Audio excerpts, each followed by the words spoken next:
네, 그러면 아프리카 TV 발제 시작하겠습니다.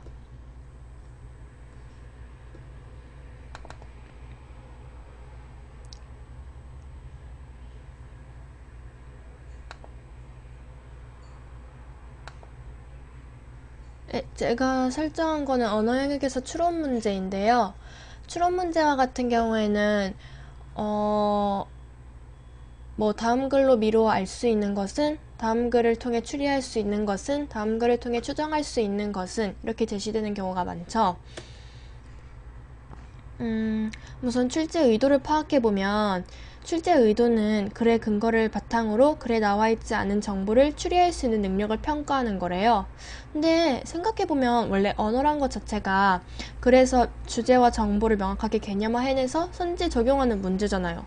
그래갖고 이거 추리는 솔직히 언어 자체에서 늘 쓰이는 능력 아닌가? 이런 생각이 들었어요. 그래서 그러면은 그냥 모든 문제를 추리 문제라고 해도 되나? 라고 하면서 이 추리 그 자체의 성격을 명확하게 하기 위해서 다른 문제들이랑 비교를 좀 해봤어요.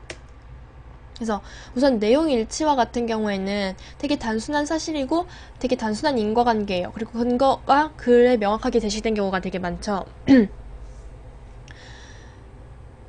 좀 간단하게 이렇게 조금만 생각해보면 알 수 있는 것 같은 게 많은데, 추리는 조금 더 복잡하고 글에서 근거가 명확하게 제시되지 않은 경우가 많고, 그래서 그냥 글자 이 글자가 여기 있으니까 이거 맞게 해야지 이런 식으로는 풀 수 없는 것들이 되게 많은 문제고, 좀 더 복합적인 사고를 원하죠.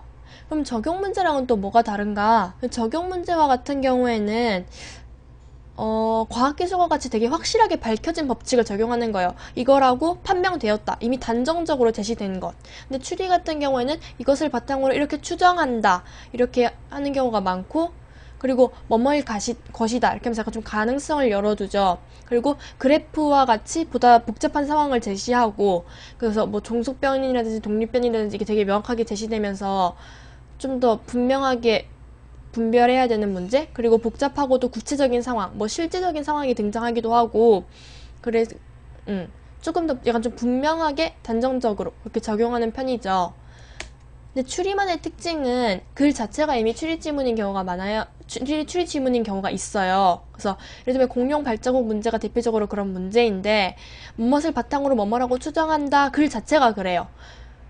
그런 경우가 있고, 또 5개의 간단한 선지, 그 적용보다는 조금 더 간단하고, 그러면서 내용 일치보다는 약간 좀 더 복잡한 그런 선지로 많이 구성되어 있죠. 그래서 뭐뭐라면 뭐뭐일 것이다 하면서 인과 형태로 제시되어 있고요. 그래서 조건 등을 잘 파악하는 게 중요하겠죠. 그리고 이게 진짜 핵심인데, 아까도 이미 말했듯이 뭐뭐일 것이다 라는 형태로 제시되면서 뭔가 필연적인 것보다는 개연성이고 다소 열려있는 가능성, 그러니까 그렇지도 않을 수도 있다는 것도 내포하고 있는 듯한.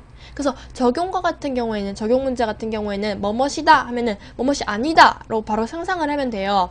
근데 추리 형식으로 제시된 그러니까 추리 형식으로 제시된 문제라든지 선지와 같은 경우에는 뭐뭇일 것이다잖아요. 그러면 이거 솔직히 문학에서도 많이 해당되는 건데, 뭐뭐일 것이다 이런 식으로 제시가 되면은 그 반대 상황이 뭐뭇이 아닐 수도 있다도 있고 뭐뭇이 아니다도 있는 거예요. 그래서 막 이거 아닌데, 그러니까 뭐지? 아닌데 그쪽에서 상황을 찾으면 되는 게 아니라 뭐뭇일 것이다의 정확한 근거를 찾아야 된다는 거죠. 이게 지금 여기서 말하면 좀 복잡해 보이는데, 이제 거기 들어가서 문제 들어가서 정확하게 적용시켜 드릴게요.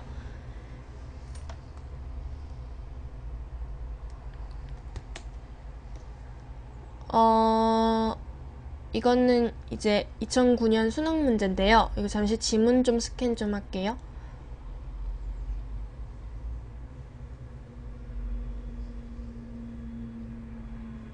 예.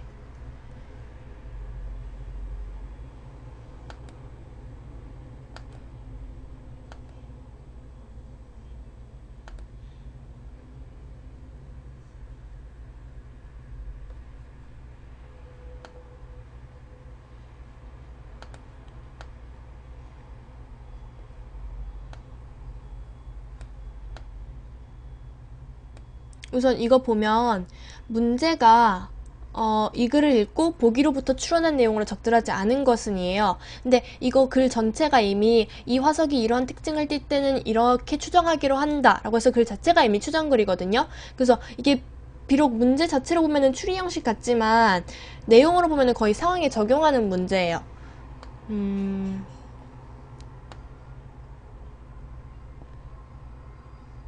그래서 우선은 이 보기를 보고 A, B, C, D가 어떠한 공룡인지를 알아내는 게 우선인데 A와 D를 통해서 이 발자국의 형태가 되게 명확하게 제시되어 있으니까 우선 발자국의 형태와 관련된 지문을 찾아야겠죠. 그래서 보면은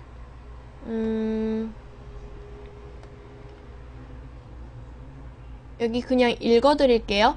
우선 공룡 발자국의 형태로부터 공룡의 종류를 알아낸다. 그래서 초식공룡인 용각류와 조각류, 육식공룡인 수각류의 것이 있는데 용각류의 발자국은 타원형이나 원형에 가까우며 그리고 조각류의 발자국은 세 개의 뭉툭한 발가락이 앞으로 향해 있고 발뒤꿈치는 완만한 곡선을 이룬다. 수각류의 발자국은 날카로운 발톱이 달린 세 개의 발가락과 좁고 뾰족한 발뒤꿈치를 보인다. 이것을 바탕으로 해서 이 발자국의 형태들을 비교해보면 A와 D 같은 경우는 수각류임을 알 수 있고 B와 C 같은 경우는 용각류임을 알 수 있어요. 근데 용각류는 초식공룡이 맞는데 수각류는 육식공룡이거든요. 그래서 이거 1번이 틀린 게 돼요.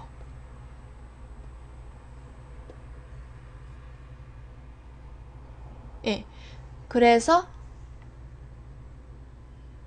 1번이 틀린 게 되고요. 그 다음에 2, 3, 4, 5 같은 경우는 이제 나머지 이걸로도 충분히 설명할 수도 있어서 2번, 이 지층은 건조한 환경에 노출되어 있을 것이다. 이거는 건열을 통해서 알 수 있고 3번과 같은 경우에는 중생대 백악기에는 공룡과 새가 함께 서식했을 것이다.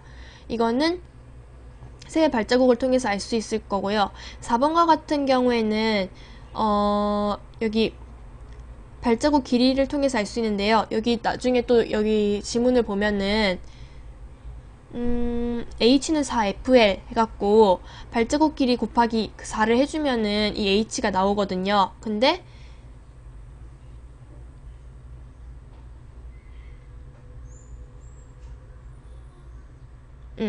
B와 같은 경우에는 평균 30이니까 B는 120을 알 수 있고요. C 같은 경우에는 36이니까 36 곱하기 4 하면 144 임을 알 수 있으니까 B가 C보다 작겠죠. 그래서 4번도 맞고 그 다음에 5번과 같은 경우에도 이것도 공룡의 종류를 알면 알 수 있어요. 그래서 이것도 결과적으로 맞는 것이 됩니다. 그래서 이것과 같은 경우에는 글 자체가 이미 추정이었기 때문에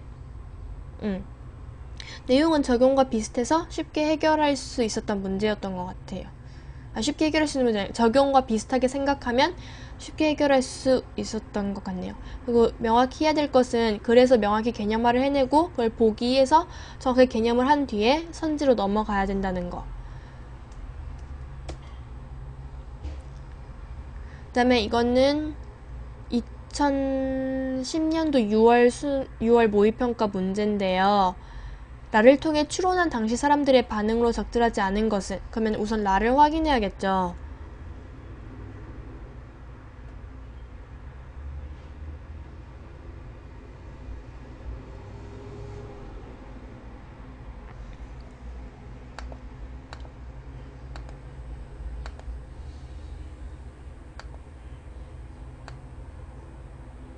그래서 조선에서 이미 이거 새로운 무기 수용과 전술의 변화로 인해서 군사 편성 형태가 달라지고 있다.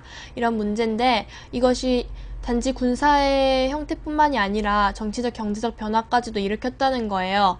그래서 군의 규모는 관노와 산노 등 천민 계층까지 충원되면서 급격히 커졌고, 그러니까 계층적으로 점차 확대되고 있는 모습을 보이고 있고, 그리고 이 군사력을 유지하기 위해서 백성에 대한 통제도 엄격해졌다. 즉, 그 군인들 개개인의 신분을 명확히 하는 일이 필요했다는 거죠. 그래서 호패를 착용을 하게 됐고, 그리고 군사력의 운용으로 국가 단위의 재정 수요도 크게 증대했는데, 그러니까 군사력을 유지하기 위한 경제적 기반이 필요했다는 거죠.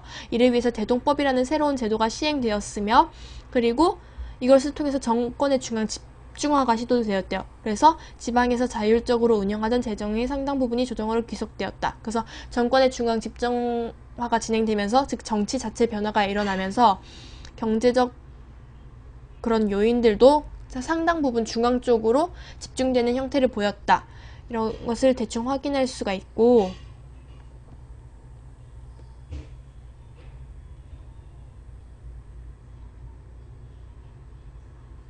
이것을 문제에 적용해 보면은 1번과 아까 1권 군역 담당 계층이 확대되고 있다는 걸 봤잖아요. 그래서 관노들도 양민들이 담당하던 군역을 이제는 우리도 맡게 되었군을 알 수 있고, 양반에서 부리던 종놈들도 가야 되는구나 라는 걸 알 수 있죠. 그리고 호패법이라고 해서 그 구성원을 명확히 하려고 했기 때문에 양민들도 이 호패를 늘 차야 되는 걸 알 수 있고요. 그 다음에 대동법의 시행으로 지주들이 내야 할 세금이 늘어났다는 것을 통해서 4번도 충분히 추리해낼 수 있고, 5번과 같은 경우에도 백성들이 단속하는 업무가 늘었지만 여기까진 맞죠. 근데 고을의 재정 형편은 훨씬 나아지게 되었군. 이게 틀린 건데, 정치적 변화로 인해서 아까 중앙 집권화를 통해서 재정이 모두가 거의 다 중앙으로 귀속된다고 했잖아요. 그래서 물론 나아지지 않는, 그러니까 고을의 재정이 나빠진다는 근거는 없어요. 우리가 나빠진다고 할 수는 없지만, 왜냐면 그 중앙으로 귀속된다고 해서 그것이 아마 크거나 작거나 같아졌겠죠. 그러니까 같을 수도 있고 작을 수도 있겠지만 어쨌든 더 나아진다고 볼 수는 없다는 거죠. 그러니까 여기서 바로 그 추리의 가장 그 명확한 성격이 드러나게 되는데, 그래서 부정의 상황을 가정하면 어려워요. 그 상황 그 자체의 근거를 찾으려고 많이 노력해야겠죠. 그래서 그 글 자체의 개념과 그 다음에 이 말하고 있는 주체들, 관노, 양반, 양민, 지주, 수령, 그리고 이들이 하는 말들을 다들 다 복합적으로 고려해서 선지를 선택하면 될 것 같습니다.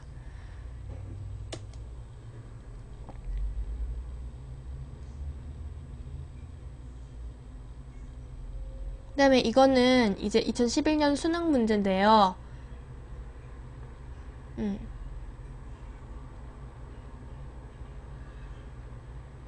이거는 그 액면 금액이 나오는 부분만 좀 더 명확히 하고 넘어갈게요. 나머지 요소들은 이제 대충 기억하실 수 있을 거라 생각을 해서,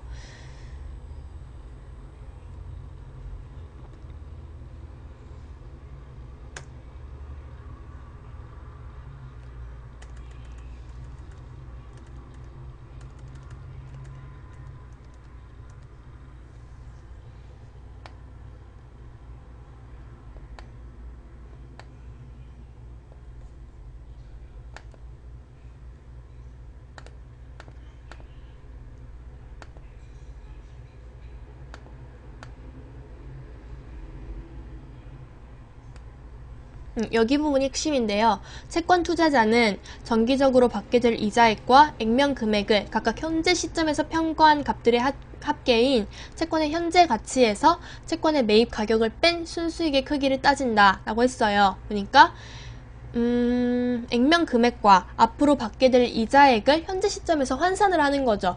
그것들의 합계인 현재 가치에서 채권의 매입 가격, 그러니까 내가 채권을 산 가격을 뺀 게 순수익이라는 건데, 이것을 바탕으로 다 평가를 해보면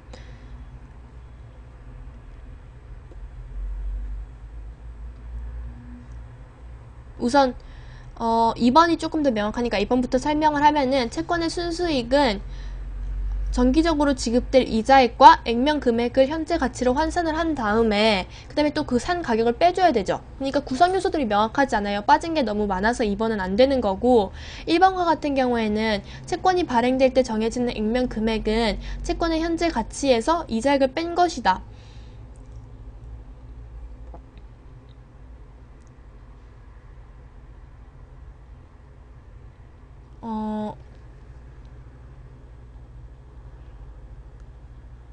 잠깐만요. 액면 금액은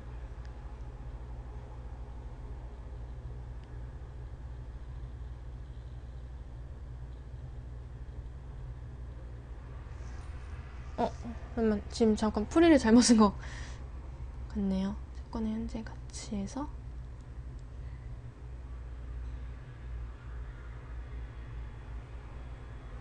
아니죠. 근데 솔직히 이렇게 논하고 있는 그거 자체가 잘못된 게 아닌가?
예, 이거는 두 가지 풀이가 가능할 것 같은데요. 지금 계속 생각해봤는데 죄송해요. 어, 우선 액면 금액은 채권의 현재 가치에서 이자액만을 뺀 것이 아니라 매입 가격도 빼줘야 되죠. 내가 산 가격 그것도 빼줘야 되고 그것뿐만이 아니라 솔직히 이것을 이렇게 구한다는 것이 솔직히 좀 제가 볼 땐 좀 이상한 것 같은데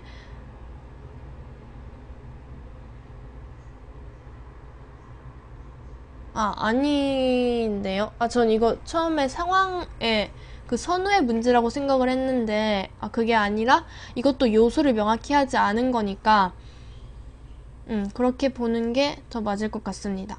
나머지 같은 경우에는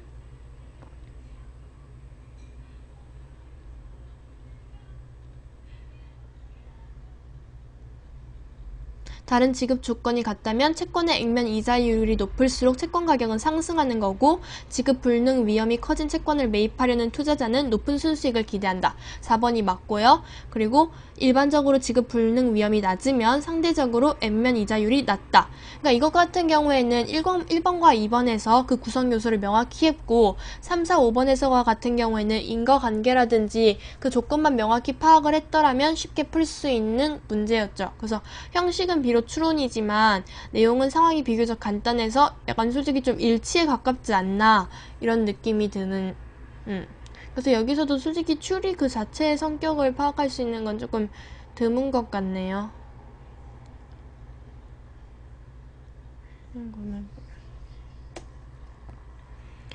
그 다음에 이거는 이제 작년 9월 모평인데요. 이것을 보면 우선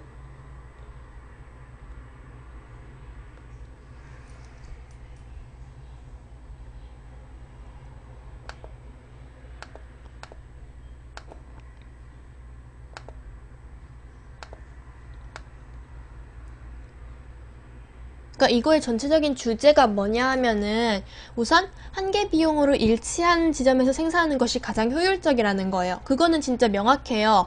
근데 공공재화와 같은 경우에는 초기 투자 비용이 막대한다는 거예요. 그래서 이 부분에 있어서 공공기업에 보상을 해줘야 되는데 이것을 어떻게 하냐는 거죠. 그리고 여기서 이제 중간에 평균 비용과 한계 비용의 차이를 설명하면서 넘어가고 있는데요.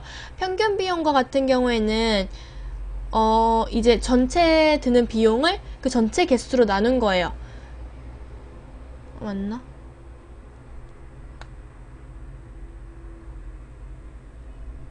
오늘 이렇게 막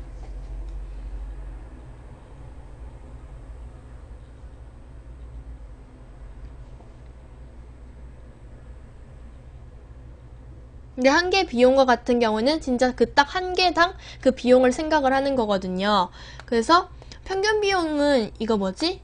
초기 그 들어가는 요금과 같은 초기 들어가는 비용이 엄청나게 막대하기 때문에 이 부분 앞부분이 상당히 높은 것을 알 수 있죠. 그리고 점점 뒤로 가면 갈수록 작아지는데 한개 비용 같은 경우는 늘 이렇게 일정하단 말이에요. 그러면 이 부분에 있어서 공기업한테 보상을 어떻게 해줄까? 이 부분의 문제인데 하나는 정부가 공익서비스 제공기업의 손실분만큼 보조금을 주는 것이고 그러니까 손실분이라는 거는 이 평균 비용과 한계 비용의 차이 있죠. 이 부분에 있어서 정부가 보조금을 주겠다는 건데 이렇게 하면은 세금 배분에 있어서 형평성에 문제가 생기죠. 여기에 드는 세금을 다른 곳에도 쓸 수 있는데 어떻게 할 거냐 이런 문제가 생기고 또는 이것을 평균 비용 그 자체로 결정하게 될 경우에는 그렇게 되면은 이 한계 비용 뭐라 그래야 되지?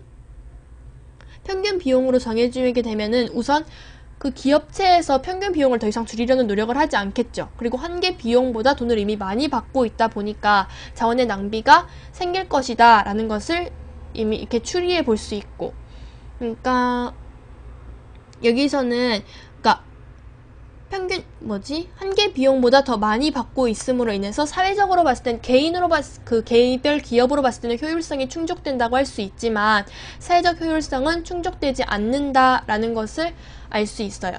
그래서 이 정도로의 개념화를 하고 넘어가면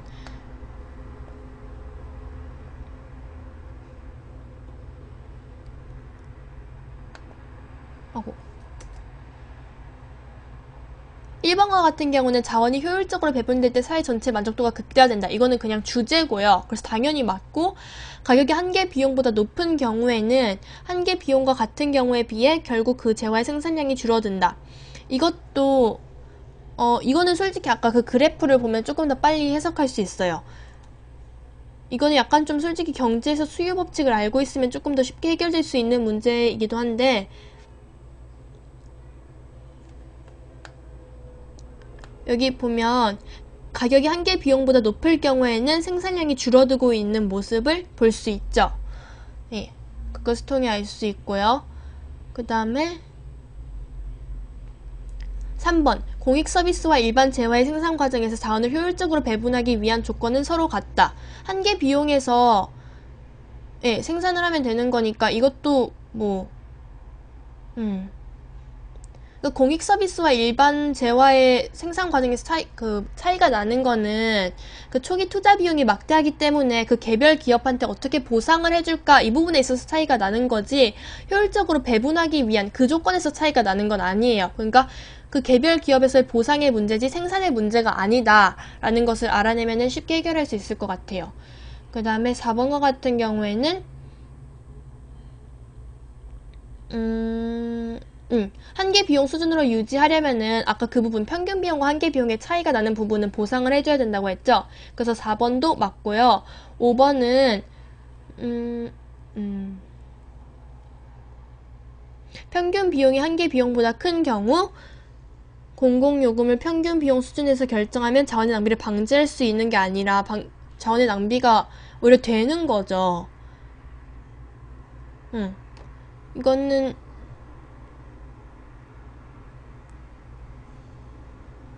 이건 이미 여기서도 솔직히 그 글 자체에서도 명확하게 제시가 됐었던 것 같은데.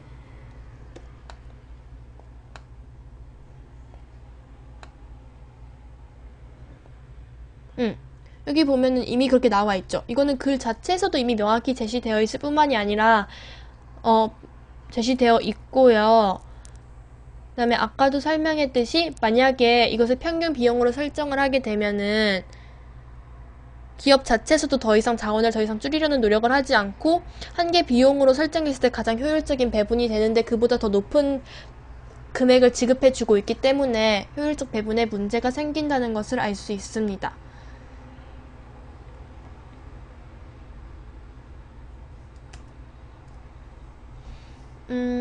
그래서 이거는 3번과 5번에 있어서는 그 글을 읽으면서 솔직히 이건 조금 약간 경제적 지식이, 근데 모든 지문이 솔직히 그런 것 같기도 하고 약간 배경 지식 인가? 등을 활용하면서 약간 좀 복합적으로 사고하면서 추리하면은 좀 더 빠르게 해결할 수 있었던 것 같습니다. 제가 적용하려고 했던 방법이 이거 한 문제에서만 제시된 것 같아서 조금 아쉽네요. 네, 그럼 이걸로 발제 마치겠습니다.